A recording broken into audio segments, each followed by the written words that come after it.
Welcome back. Thanks for tuning in to SonnyWalks. After exploring the ancient Inca wonders in Peru, finally, Argentina. We're diving into the heart of tango, savoring world-class steaks, and exploring the vibrant streets of Buenos Aires. Let's start with Casa Rosada. The building is famously painted in a distinctive pink color. There are various theories about why it is pink, with one popular story suggesting it was a mix of white, a symbol of peace, and red, representing the Federalist movement to represent unity. Another theory is that cow's blood was mixed with white paint to make it more durable. While Casa Rosada serves as the executive mansion, the President of Argentina does not live there.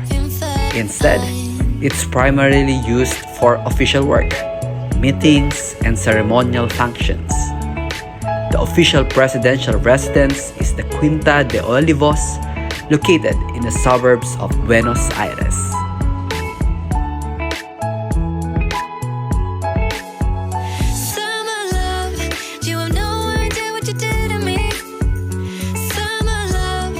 Plaza de Mayo. Plaza de Mayo is considered the heart of Buenos Aires. It was established in 1580, making it one of the oldest public spaces in the city.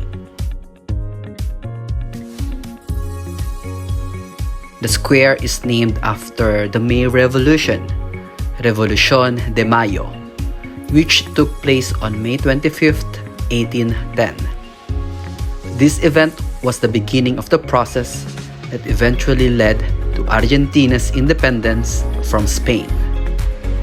Plaza de Mayo is surrounded by several significant buildings, including the Casa Rosada, or the Presidential Palace, the Metropolitan Cathedral, the Cabildo, or the Old Town Hall, and the Buenos Aires City Hall.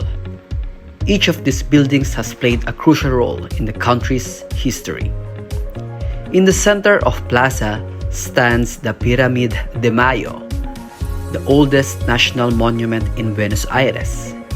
It was erected in 1811 to commemorate the first anniversary of the May Revolution. The plaza is famous worldwide for the Madres de Plaza de Mayo, or Mothers of Plaza de Mayo. These women began protesting in the plaza in 1977 during Argentina's military dictatorship, demanding to know the fate of their disappeared children. They continue to march every Thursday, making their white headscarves a symbol of human rights activism. Puente de la Mujer, or Women's Bridge, is a striking modern landmark in Buenos Aires. The bridge was designed by Santiago Calatrava, a renowned Spanish architect and engineer known for his innovative and futuristic designs.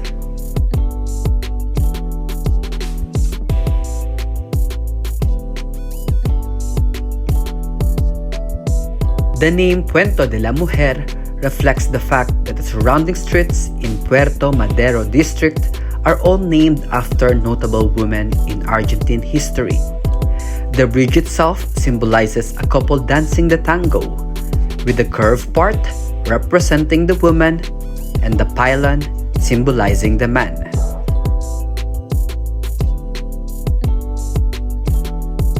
Puente de la Mujer is 170 meters long and 6.2 meters wide. It's a pedestrian bridge allowing people to walk across the dock in the Puerto Madero district, offering scenic views of the city and the waterfront. Obelisco, or Obelisk, is one of the most recognizable landmarks in Buenos Aires, Argentina. The Obelisco was constructed in 1936 to commemorate the 400th anniversary of the first foundation of Buenos Aires by Pedro de Mendoza in 1536.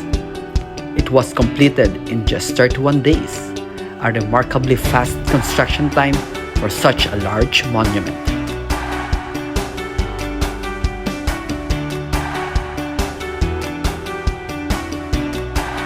obelisco was designed by Alberto Prebisch, one of the Argentina's most prominent architects. The obelisco stands 67.5 meters tall and has a square base measuring 49 square meters. It's made of reinforced concrete and weighs around 170 tons.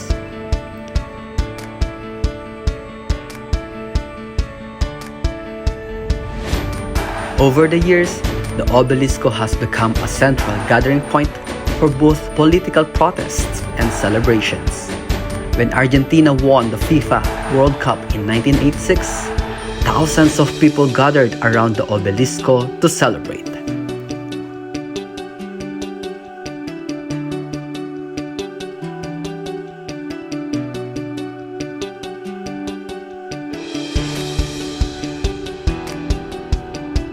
While the obelisco is a solid structure, it does have small interior space with a staircase leading to the top. There are 206 steps inside, but it's not generally open to the public.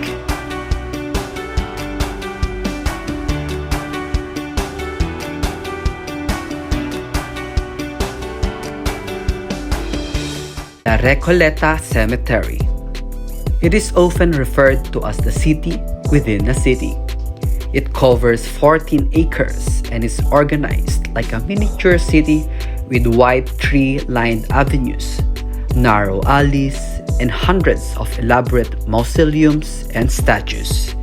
There are over 6,400 graves, many of which belong to the Argentina's most prominent figures.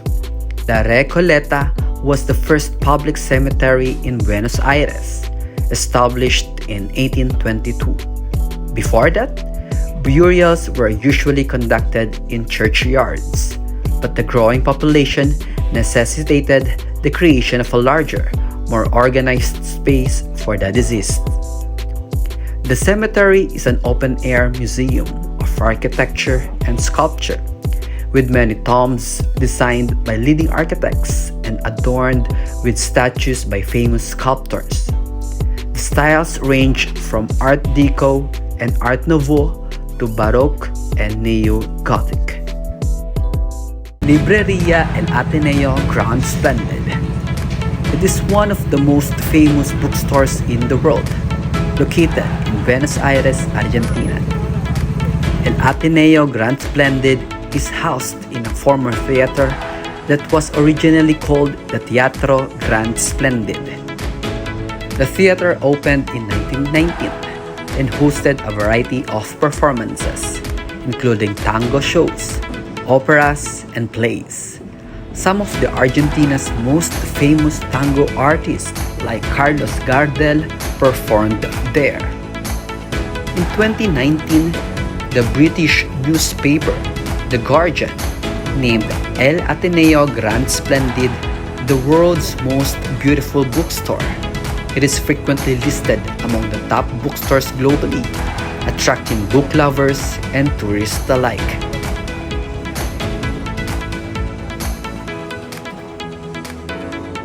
The stage of the former theater has been transformed into a cozy cafe where visitors can sit and enjoy a coffee while reading a book.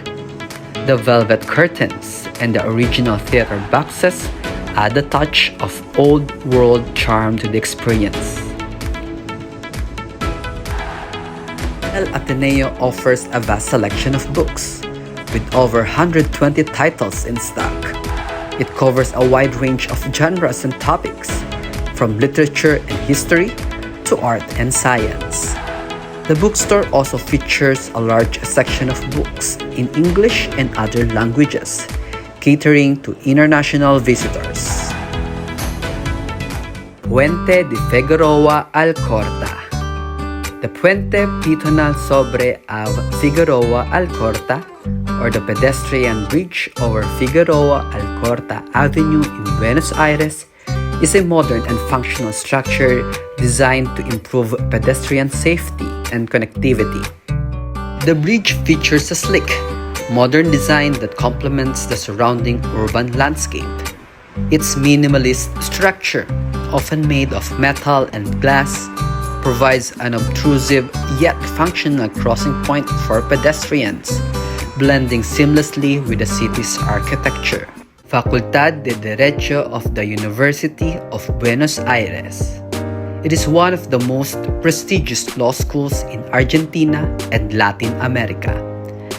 The Facultad de Derecho is housed in a grand neoclassical building located in the Recoleta neighborhood of Buenos Aires.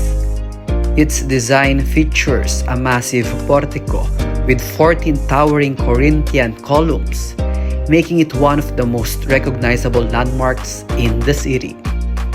The building was inaugurated in 1949, and its imposing structure is often used as a symbol of legal education in Argentina. Floralis Generica. Floralis Generica is a massive 23-meter-high stainless steel sculpture of a flower, located in the Plaza de las Naciones Unidas in the Recoleta neighborhood. The flower weighs about 18 tons and has petals that open and close each day. The sculpture was created by Argentine architect Eduardo Catalano, who donated it to the city. The name Floralis Generica reflects Catalano's intention for the sculpture to represent all flowers in the world. Floralis refers to the Latin term for flower, and Generica signifies that it is universal symbol.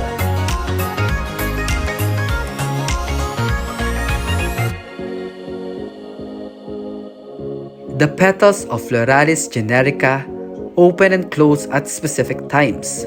However, they remain open throughout the night on 4 special occasions: May 25th, Argentina's Independence Day; September 21st, the first day of spring; December 24th, Christmas Eve; and December 31, New Year's Eve, creating a unique spectacle during the celebrations.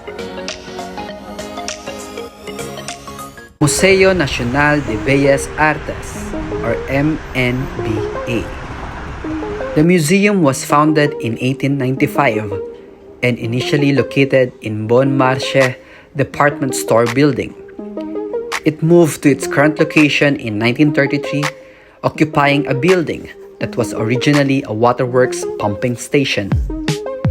The museum is located in the Recoleta neighborhood, near the famous Recoleta Cemetery, and is surrounded by beautiful parks and sculptures, adding to the cultural atmosphere of the area.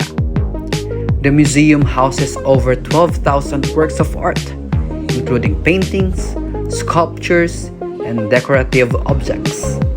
Its collection spans from the Middle Ages to the present day, with a significant focus on European and Argentine art.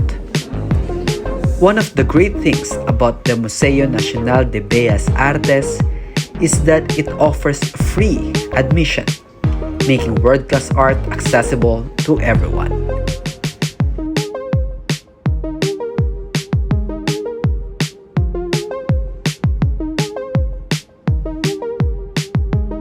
Tango. Tango originated in the late 19th century in the working-class neighborhoods of Buenos Aires and Montevideo, blending influences from African, European, and indigenous music and dance traditions. Tango has become a global phenomenon, and Buenos Aires tango shows draw visitors from all over the world. The dance was even recognized by UNESCO as part of the world's intangible cultural heritage in 2009.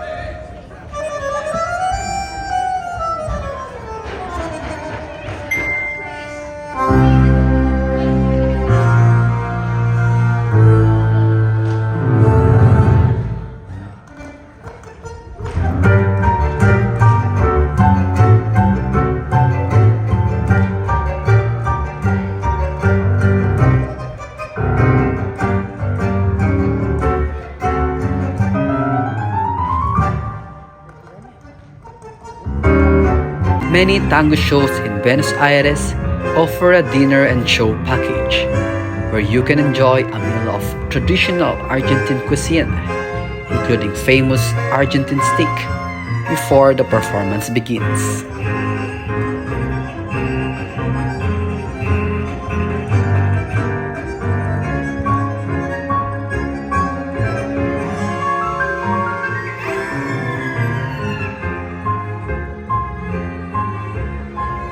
Planetario Galileo Galilei. The planetarium's distinctive design resembles a UFO or a flying saucer with a large dome in a circular shape. It was designed by architect Enrique Hian and opened in 1966, quickly becoming a symbol of Buenos Aires. The planetarium is located in the heart of the sprawling Parque 3 de Febrero in the Palermo neighborhood. The park is a popular spot for locals and tourists alike, making the planetarium a key attraction in a beautiful green setting. The main dome, which is 200 meters in diameter, serves as the screen for the planetarium's astronomical shows. The dome projects stunningly realistic images of the night sky, allowing visitors to experience stars, planets, and galaxies as if they were out in space. Jardín Japonés. The Jardín Japonés was inaugurated in 1967 as a gift from the Japanese community in Argentina to the city of Buenos Aires. It was created to honor the visit of Japan's Crown Prince Akihito and Crown Princess Michiko, who later became Emperor and Empress of Japan. The garden was designed following traditional Japan principles, including winding paths, stone lanterns, bridges, ponds, and a variety of carefully selected plants. These elements are meant to symbolize harmony and balance with nature. Monumento a Justo José de Urquiza. The monumento is dedicated to Justo José de Urquiza, an important Argentine military and political figure. Urquiza played a crucial role in the country's history, leading the forces that defeated the dictator Juan Manuel de Rosas at the Battle of Caseros in 1852, and later becoming its first president of the Argentine Confederation.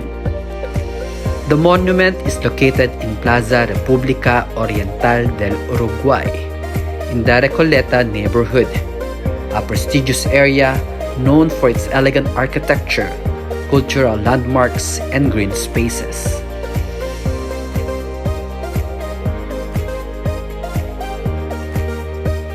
The Monumento a Urquiza was designed by the Argentine sculptor Renzo Baldi and Italian sculptor Hector Rocha, combining both Argentine and European artistic influences.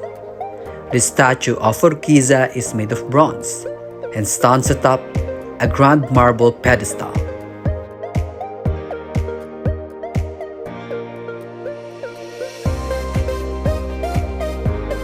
Caminito. The name Caminito means little path in Spanish, reflecting the street's meandering route. It's a fitting name for a place that has become a beloved and well-trodden path for both locals and tourists.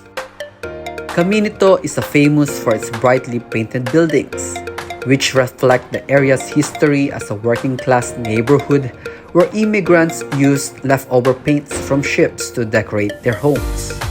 The result is a patchwork of vibrant colors that have become a defining characteristic of the street. The street that is now Caminito was originally a railway track until it was abandoned in the 1920s. In the 1950s, local artists led by famed Argentine painter Benito Quinquela Martin transformed the area into the lively cultural spot it is today. Caminito has been declared a site of cultural interest by the city of Buenos Aires. Efforts have been made to preserve its unique character and history, ensuring that it remains a vibrant and culturally significant location.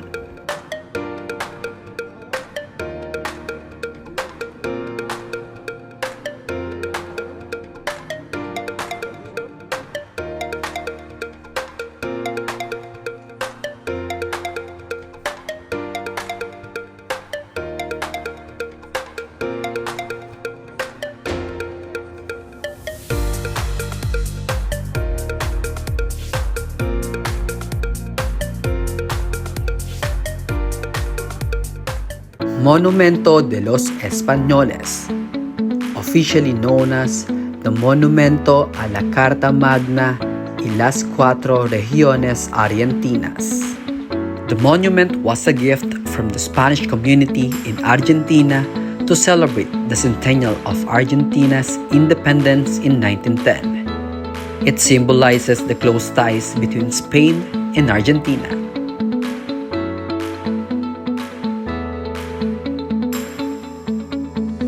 The monument features a central figure representing the Republic, surrounded by the allegorical sculptures representing the four regions of Argentina: the Pampas, the Andes, the Chaco, and the Rio de la Plata. Each figure is richly detailed and symbolizes the country's diverse geography and the cultural heritage. The monument stands 24.5 meters tall and making it one of the tallest and most imposing monuments in Buenos Aires. It's a focal point in the busy intersection of Avenida del Libertador and Avenida Sarmiento.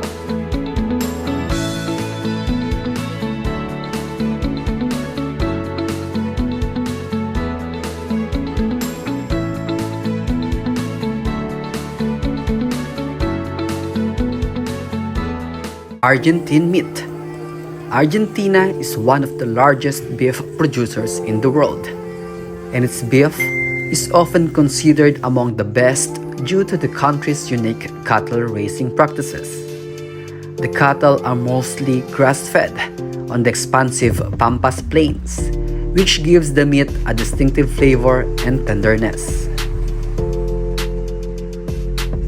Asado, the Argentine barbecue, is more than just a meal. It's a social event and a cultural tradition. In Buenos Aires, asado typically includes a various cuts of beef, pork, and sometimes chicken, all cooked slowly over a charcoal or wood fire. It's often shared with family and friends, making it a centerpiece of Argentine social life.